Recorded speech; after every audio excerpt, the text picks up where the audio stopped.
In 2008, while the world was drowning in financial chaos, a 14-year-old boy named Eric Finman sat in his small bedroom, scrolling through the internet on his old laptop. His family wasn't poor, but they weren't rich either. They lived in a small town in Idaho. His parents were teachers, hardworking, honest people, but they could barely afford the things Eric dreamed of. At school, Eric hated how everyone measured success by grades. Teachers called him lazy, classmates mocked him, and one teacher told him to his face, "You'll never amount to anything." That sentence hit him like a punch in the chest, but instead of breaking him, it lit a fire inside.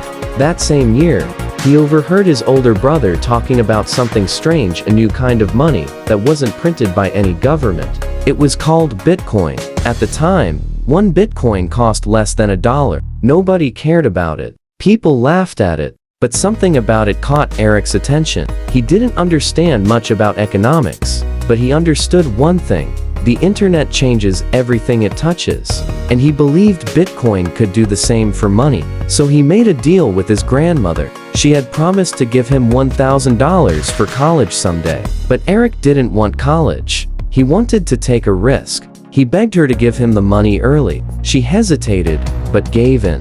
At just 12 years old, Eric took that $1,000 and used $50 to buy as much Bitcoin as he could.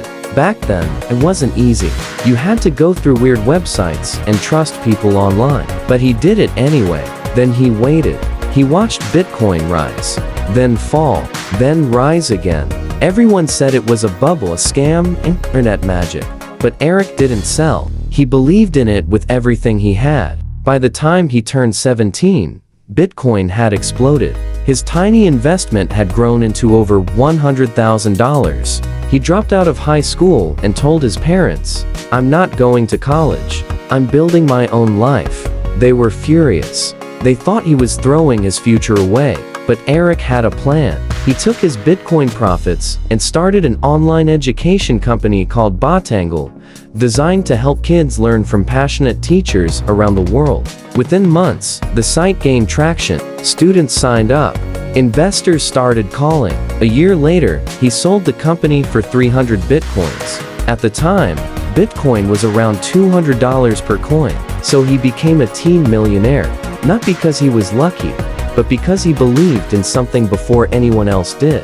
When asked what motivated him, he said, "A teacher once told me, never make it. So I made it without school." Years later, his story went viral across the internet. The lazy kid who was told he'd fail became the youngest Bitcoin millionaire in history. But Eric didn't stop there. He used his fortune to mentor other young entrepreneurs. He traveled the world, speaking at conferences, inspiring students to think differently about money, risk, and opportunity. And as Bitcoin rose to thousands of dollars per coin, those 300 Bitcoins he held skyrocketed to over $10 million. The same $50 investment he made as a teenager turned into a fortune worth millions.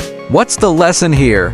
It's not just about crypto. It's about belief, about taking a risk when everyone else laughs, about seeing value where others see nonsense. Because sometimes, the difference between an ordinary life and an extraordinary one is the courage to bet on your vision before the world catches up. Eric's story proves something powerful. You don't need permission to be great. You just need the guts to start.